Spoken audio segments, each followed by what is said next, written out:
Beleza. Bom, então vamos começar? Vamos começar esse bate-papo aqui. Eu gosto de ser pontual, né? E aí hoje eu entrei faltando 2 minutos. Eu acho que foi tempo suficiente pro Instagram ir avisando as pessoas. Enfim, as pessoas irem aparecendo por aqui. Hoje a nossa live será a última live dessa temporada, tá? Mas assim, depois dessas 5 lives que a gente fez, a gente vai fazer uma pequena viagem para um evento semana que vem.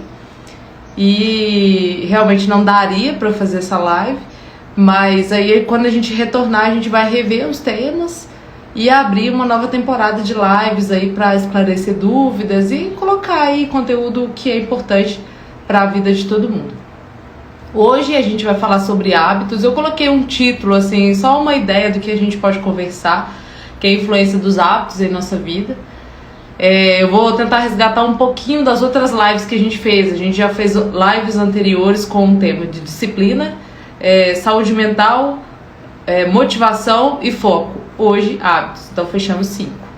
E a gente vai ver que os hábitos têm a ver com tudo isso. Além disso, a gente vai entender um pouquinho mais sobre hábitos também, porque que eles influenciam tanto na nossa vida. Tenho certeza que se eu perguntasse aqui para vocês, vocês talvez parassem só agora para pensar o que é um hábito, né? Então fica um pouco dessa dúvida assim do que seria um hábito, qual a influência, por que eu tenho que fazer, por que eu tenho que mudar, o que eu quero mudar. Enfim, a gente vai conseguir esclarecer bastante dúvidas, assim, principalmente com atitudes e condutas, comportamentos do dia a dia, como por que eu quero emagrecer e não consigo, por que quando eu começo a aderir a um programa, por exemplo, de exercício físico, um programa de alimentação mais saudável, que seria lá uma dieta, né, que a gente conhece, fica difícil, às vezes eu começo e paro, não consigo, às vezes eu nem começo e fica tudo muito conturbado, parece que na minha cabeça é falta de vontade, é falta de esforço. O que seria isso? Por que quando eu bebo ou fumo, eu não consigo parar? Por que eu tenho hábitos que parece que eu estou viciado e não consigo parar? Né? Então a gente consegue ter um panorama, né? Obviamente é um assunto muito profundo, mas a gente consegue aqui ter um panorama de onde eu posso começar a entender o que seriam hábitos e como eles influenciam a nossa vida. Bom, vamos começar então entendendo aqui o que seria um hábito. Depois da live, gente, eu vou deixar o mapa mental lá eu tenho sempre um mapa mental aqui, que é um mapa mental mesmo, um resuminho que eu deixo aqui pra mim, que eu vou guiando pra conversar com vocês, até porque se vocês tiverem dúvida e me perguntar aqui alguma coisa, eu posso mudar um pouquinho o trajeto aí da nossa conversa, né? Mas eu deixo esse mapa mental no grupo do Telegram, o link tá na bio. Depois da live vocês podem ir lá, entrar e participar do canal do Telegram, na verdade, porque é só para receber conteúdos. Então quando eu publico vídeos aqui, vídeos no YouTube, esses mapas mentais das lives, eu deixo sempre lá no canal do Telegram e vocês podem acessar gratuitamente e pegar. E ainda, dentro de cada post que eu faço, vocês podem fazer comentários, tirar dúvidas, enfim, contribuir também para o trabalho, que é muito bom. Sempre que a gente fala deixa eu voltar aqui no slidezinho que eu adiantei um pouquinho. Beleza. Sempre que a gente fala de hábito, a primeira ideia que vem na cabeça da gente é algo que a gente faz sempre. Será que hábito é só isso? É sim e não. Porque obviamente hoje, né, tem uma gama de estudos em torno disso. Que os estudiosos procuram entender como nasce e como é guiada uma pessoa por hábitos. Hoje, maior parte das decisões que a gente toma, e aí quando eu falo maior parte, na verdade são 40%, é um percentual muito alto, das decisões que a gente toma são influenciadas pelo hábito. Essas decisões, elas não passam por um crivo de pensamento, escolha e, na verdade, uma decisão concreta. É algo que automaticamente o cérebro faz para economizar energia, e a gente vai chegar nessa etapa. Eu dividi os hábitos aqui em 4 etapas. a primeira etapa de proteção, a segunda etapa de economia de energia, a terceira etapa é a tríade perfeita e a quarta etapa é que não há pré-requisitos, e a gente vai conseguir entender isso. Quando a gente fala que é um sistema de proteção, toda vez que você quer adquirir um novo hábito ou quer mudar algo na sua vida, é muito comum ter um processo aí, né? Melhor faz aquela pessoa que primeiro estuda um processo mental para conseguir conduzir aquela história. Nesse processo mental a gente reconhece quando precisa de ajuda, quando precisa recorrer a algum outro tipo de instrumento que não só a nossa boa vontade, não só a nossa predisposição a mudar. Porque isso é muito bom, isso é importante, mas não é o suficiente. A gente vai ter vários exemplos com relação a essa questão da mudança de hábito. Então é muito normal quando a gente quer aprender alguma coisa ou quer mudar de hábito, e a gente vai colocar isso no aprendizado também, como forma de aprendizado, que o cérebro comece a boicotar aquilo que você quer fazer. Então você passa a pensar assim, não vou fazer isso não, e aí você começa a ter várias desculpas mentais que vão levar você a não fazer aquilo que você está predisposto a aprender. O que seria isso? Na verdade, é o seu cérebro que está querendo economizar energia, querendo te proteger, porque primitivamente tudo que a gente faz tem um desgaste energético, né? Então, se eu caminho, eu tenho um desgaste energético. Se eu penso, eu tenho um desgaste energético. Se eu corro, eu também tenho. Se eu faço uma atividade física, eu também tenho. Se eu como uma comida muito pesada, eu também tenho. Então, determinadas atitudes, quando você passa a ter, o cérebro reconhece aquilo como nocivo. Ele reconhece que está tirando você daquela zona de conforto que ele conhece, né? E aí ele começa a enviar mensagens para que você pare de fazer aquilo que você está fazendo. Então, isso é um sistema de proteção. O cérebro, ele não sabe que aquilo futuramente vai te ajudar ou não. Ele não tem um filtro para saber disso. Na verdade, ele vai fazer isso com qualquer coisa nova que apareça na sua vida. Por isso é muito comum a gente boicotar, ou então é muito comum que a gente fale assim, olha, você tem que ter força de vontade, ter esforço para conseguir fazer o que você quer fazer. Isso é super comum. Eu acho que até aí a gente já se reconhece um pouco, né? Mas nessa segunda etapa do sistema de economia, na verdade o cérebro quer te poupar dessa energia que você está gastando. Só que você repete tantas vezes aquilo que ele começa a entender, opa, ela não vai parar. Então, já que ela não vai parar, eu vou arrumar outro sistema para que eu não me desgaste tanto. Olha que legal, o seu cérebro passa a fazer tudo automatizado. O que seria automatizado? Ele aciona automaticamente áreas importantes para a execução daquilo que você precisa. Você não precisa pensar, você não precisa se esforçar. O pensamento gera um desgaste energético, né? Então você não tem um desgaste energético para executar aquelas tarefas. E aí você passa a automatizar. Você vai entender muito bem isso que eu tô falando quando você lembrar, por exemplo, de quando você entrou na autoescola e depois que você começou a dirigir.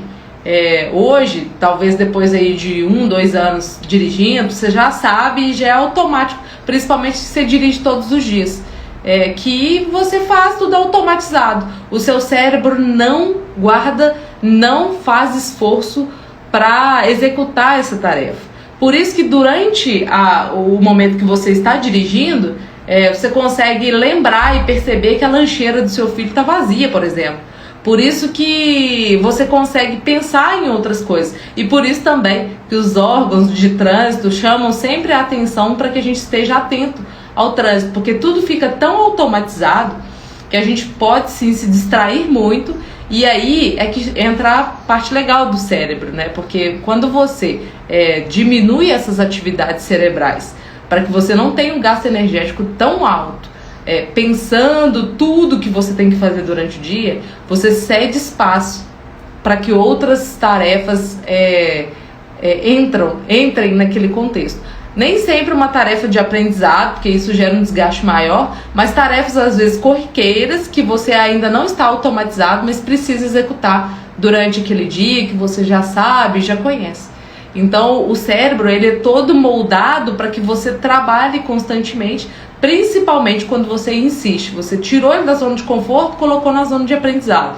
E aí você insiste nesse desgaste energético. Para ele não ter que se desgastar tanto, ele começa a entrar numa nova zona de conforto. Essa nova zona de conforto vira automatismo e aí ele volta ao equilíbrio dele, que seria um equilíbrio normal, né? E a gente está falando de um contexto geral. Por que eu falei que a terceira etapa é a tríade perfeita? Essa tríade perfeita é quando a gente tem um estímulo, um processo, né? Eu estou mudando um pouco os nomes aqui para ficar didático para a gente entender. Você tem um estímulo, tem um processo e tem uma recompensa. A gente ouve muito falar, principalmente aqui na internet, quando os psicólogos falam assim, nossa, se você executar determinada tarefa e tiver uma recompensa, nossa, aí sim você vai adquirir aquele hábito com toda a potência que você pode. E isso é verdade. Por quê? Porque sempre que você oferecer uma recompensa, o seu cérebro vai pensar, olha, isso é legal porque você vai ter como retorno aquilo que você tanto deseja, ou uma coisa bem gostosa, ou algo muito legal. Por isso também a gente fala, olha, não dê recompensas para o seu cérebro que estejam relacionadas, por exemplo, à comida. Você pode aí desenvolver uma compulsão alimentar sem uma intenção própria de ser uma compulsão alimentar, porque toda recompensa que você pensa é comida, ou a bebida, ou qualquer outra substância que em excesso faça mal. Obviamente eu tô pulando um pouquinho da etapa, porque eu tô falando lá porque não existe um filtro no cérebro, né? Mas quando a gente fala dessas 3 etapas, é a tríade perfeita. Entre o estímulo, então eu tenho uma deixa, que eu tenho um estímulo, por exemplo, eu estou acima do peso, quero emagrecer. Qual é a minha rotina? Qual é o meu processo? É emagrecer, né? É fazer exercício físico, enganjar um novo cardápio, um novo programa de alimentação, que é uma dieta. E logo depois ter a recompensa. Essa recompensa é o emagrecimento propriamente dito.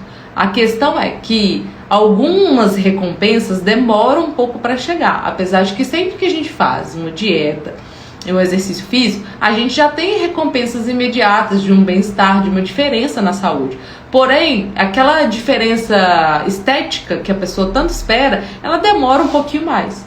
Isso faz, às vezes, com que a pessoa boicote o processo. Ou então ela inverta um ponto muito importante. O que é esse ponto muito importante? Entre o estímulo e o processo, entre o processo, tem o estímulo e o processo. Entre o processo e a recompensa, existe algo que é a ânsia pela recompensa. Então tá, beleza. Eu tive um estímulo, opa, acendeu uma luz, vou fazer isso. Aí eu fiz, é o processo. Aí agora eu tenho uma ânsia porque eu já sei que fazendo o que eu fiz, eu vou ter um resultado. E aí eu tenho uma ânsia que ela é boa, em muitos casos, né? Ela é boa, ela vai trazer aquilo que você tanto deseja. Só que quando eu inverto essa ânsia e coloco assim, eu tenho um estímulo. Aí eu começo a criar uma ânsia pela recompensa que eu sei que já vai existir.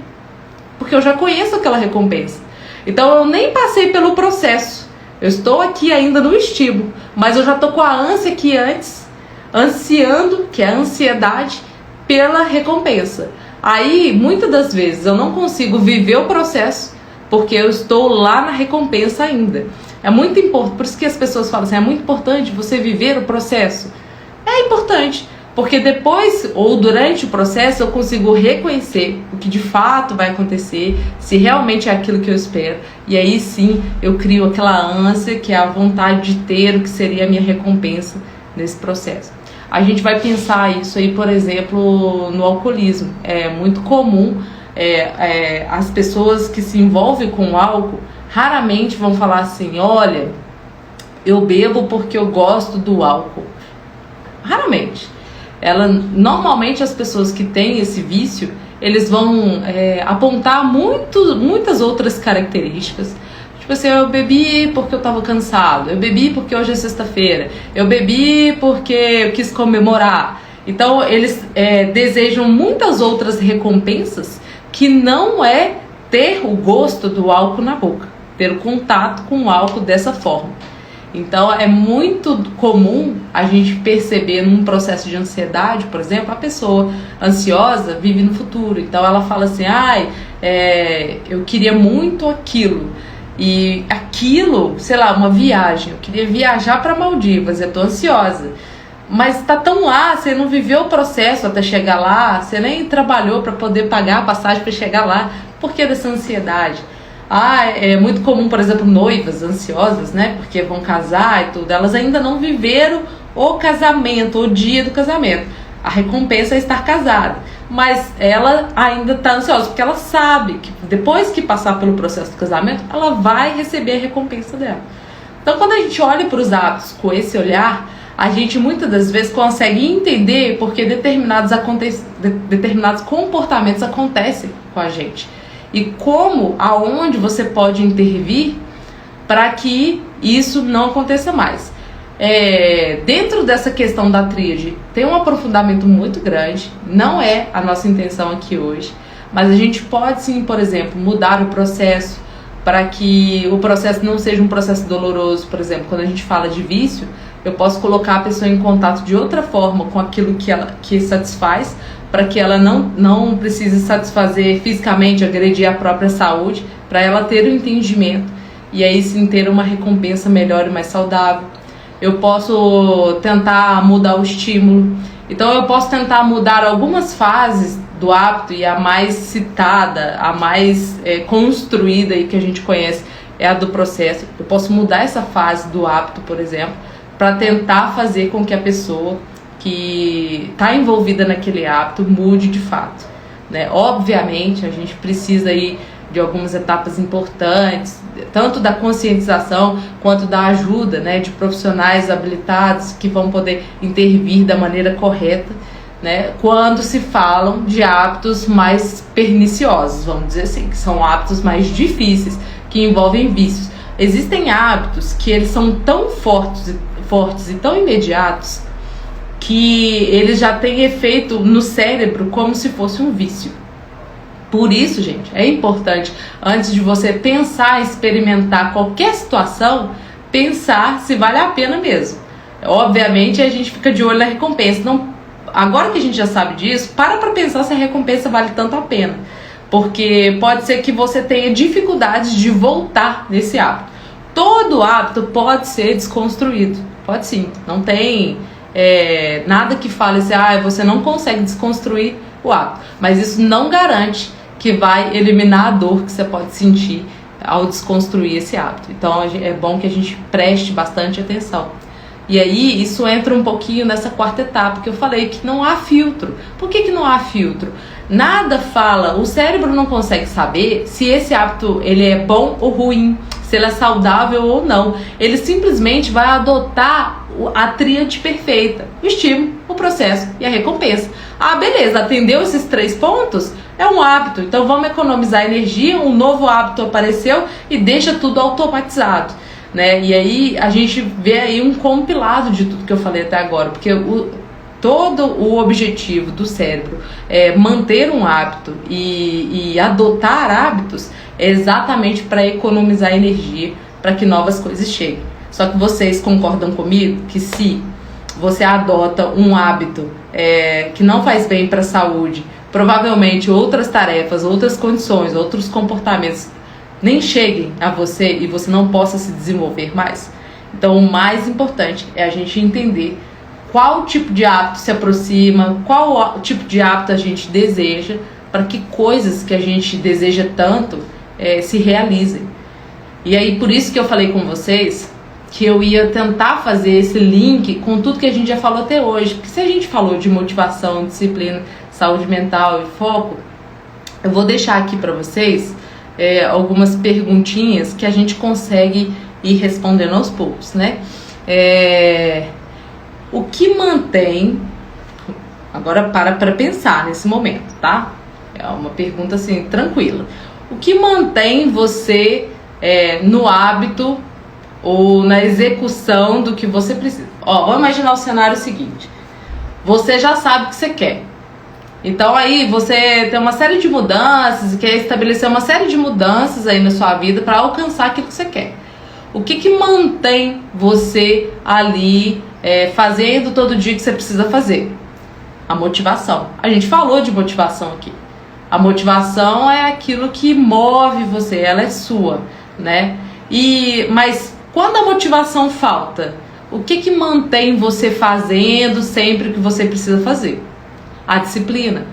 Então, eu sei o que eu quero, eu tive a motivação inicial, aí me faltou motivação hoje, Ara. Então, disciplina, porque a disciplina vai manter você fazendo independente da sua motivação, porque você sabe aonde você quer chegar, que é o primeiro ponto, né? Para fazer bem o que você tem se proposto a fazer, para mudar a sua vida ou para ter um caminho, um futuro melhor, um caminho melhor, você precisa ter foco para se manter ali fazendo. O que seria esse foco? É essa atenção, é estar ali 100%. Eu já fiz uma live também sobre esses 3 pontos, tá, gente? Que eu tô falando: disciplina, motivação e foco. Tá tudo no YouTube. Então eu tenho esse foco direcionado. O que sustenta a gente fazendo tudo que a gente precisa fazer? A nossa saúde mental. Hoje a nossa saúde mental, ela é influenciada por todos os aspectos da saúde. Então a gente pode pensar tudo na vida como saúde mental e direcionar de forma que a gente fique bem para lidar com todas as outras questões da vida.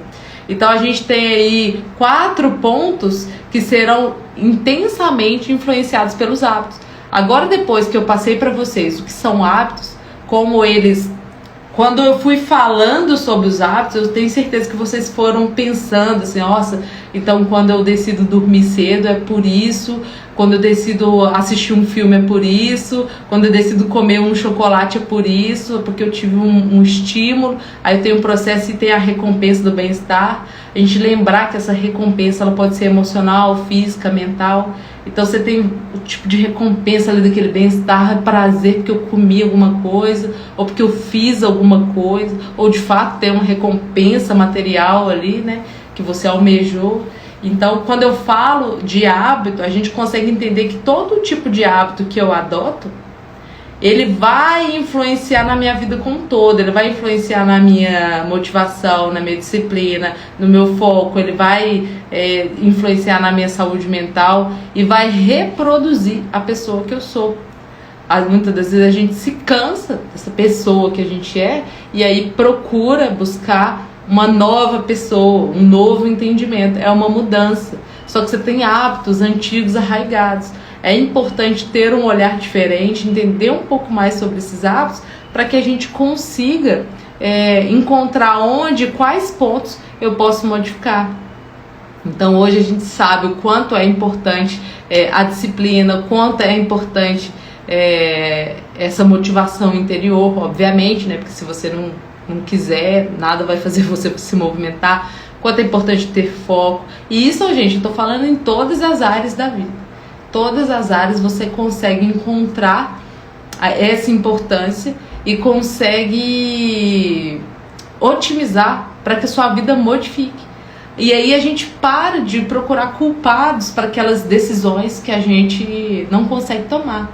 E aí, gente, quando eu falo assim, eu sei que quando, por exemplo, a gente fala de uma pessoa que tem um tipo de vício, cigarro, bebida, são questões mais importantes, mas, por exemplo, vou falar do cigarro, que é uma coisa mais corriqueira e que grande parte da população pratica ainda, né?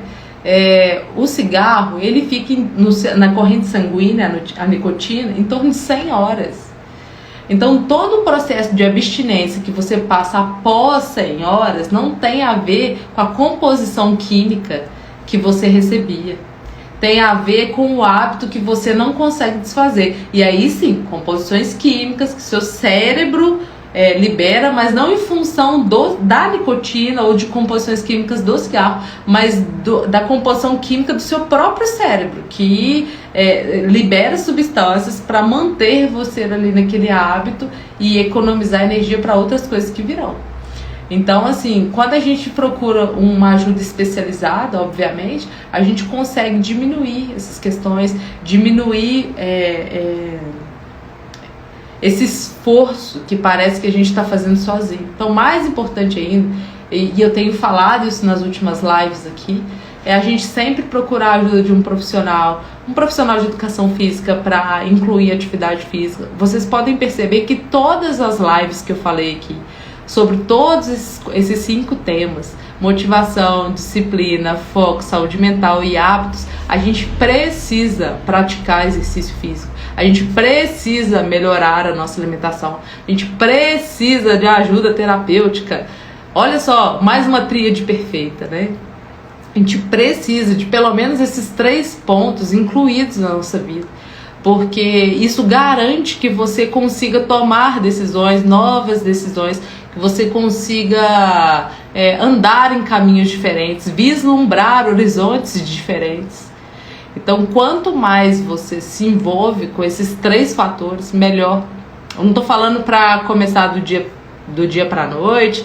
Você pode procurar ajuda de profissionais. Hoje em dia tem muito conteúdo na internet, então você pode recorrer a conteúdos, né, na internet. Hoje as academias são bem acessíveis, você pode recorrer a uma academia aí pertinho da sua casa. Mas o mais importante é que você tenha consciência do quanto você precisa disso, para que outras coisas, outras questões você consiga modificar com mais facilidade. Isso tudo vai ajudar muito. Aí eu falo de novo para vocês, se vocês tiverem dúvida, entra lá no meu YouTube, Yara Neves. Lá vocês conseguem acessar todas essas lives. É uma playlist que tá lives. São 4 lives, com essa será a 5ª, hoje às 19 horas eu subo lá para vocês. E vocês vão poder ter acesso a esse conteúdo que foi lançado nessas últimas semanas e entender um pouquinho melhor sobre cada um desses passos, dessas áreas da vida. Além disso, vocês podem entrar também no canal do Telegram. Lá vocês conseguem ter acesso a todo esse material que eu deixo lá, esse mapa mental. Tudo que eu falei aqui, ó, tá no meu mapa mental. Então, eu gosto disso porque me dá um viés de ter um bate-papo com vocês. Caso vocês tenham alguma dúvida, queiram falar alguma coisa comigo. Inclusive, se tiver, pode mandar aí, tá? Dúvidas, eu respondo aqui pra vocês. E pode ser a dúvida de alguém também, então não seja egoísta, mande sua dúvida. E eu espero de verdade, gente, que essas lives tenham ajudado vocês de alguma forma. Como eu falei no início, e no início tinha menos pessoas, eu vou falar de novo. Semana que vem tem um evento de palestras pra gente ir. Eu não vou estar aqui, eu não vou poder fazer essa live. Inclusive vou deixar aqui tudo registrado para vocês acompanharem também. Mas na outra semana a gente vai sentar para poder ver o conteúdo, né, dessas lives que a gente tem feito aqui no Instagram. E aí eu vou deixar aqui para vocês também já um cronograma e a gente vai voltar a fazer as lives para poder contribuir da melhor forma possível, né? Vocês vão poder opinar, eu vou deixar aí para vocês as caixinhas de perguntas para vocês mandarem para mim. Peço que vocês deixem também como comentário. Esse vídeo vai para o YouTube, então no YouTube pode deixar como comentário o que vocês gostariam de saber um pouco mais, de ouvir um pouco mais nessa área assim, né, do desenvolvimento pessoal. Dessa área de desenvolvimento profissional, a gente consegue ter um horizonte muito legal sobre isso. E é isso, eu adorei todos esses dias estar com vocês aqui. Eu espero de verdade que tenha contribuído, como eu disse, e pra mim contribuiu demais. Assim, faz muito sentido, é muito bom. Tem pessoas assim que é do meu convívio que às vezes assiste a live e me agradece, e eu tô aqui para agradecer também por estarem sempre comigo e por contribuírem tanto para o meu desenvolvimento também. Eu tenho certeza que a gente vai crescer juntas aqui. Então eu espero vocês na próxima live. Vocês podem continuar me mandando questões no privado também daqui do Instagram, que eu vou estar sempre à disposição de vocês, tá? Hoje ficamos com 30 minutinhos. Eu nunca coloquei regra pra tempo, tá, gente? Tem dia que eu vou até os 40 minutos, tem dia que são 45, hoje foram 30. É um assunto eu fico muito à vontade de falar. Eu fiz o nosso mapa mental aqui, vocês vão ver que tá tudo que eu falei. E eu espero que vocês estejam aqui para as próximas lives, que será daqui a algumas semanas, mas eu deixo aqui pra vocês. Agradeço muito, muito, muito. Fiquem bem. Pensem bem em tudo que vocês podem contribuir para as pessoas que estão à volta de vocês, desde o momento que vocês se comprometam a cuidar de vocês também. Ok? Forte abraço para todo mundo e a gente se vê. Até mais!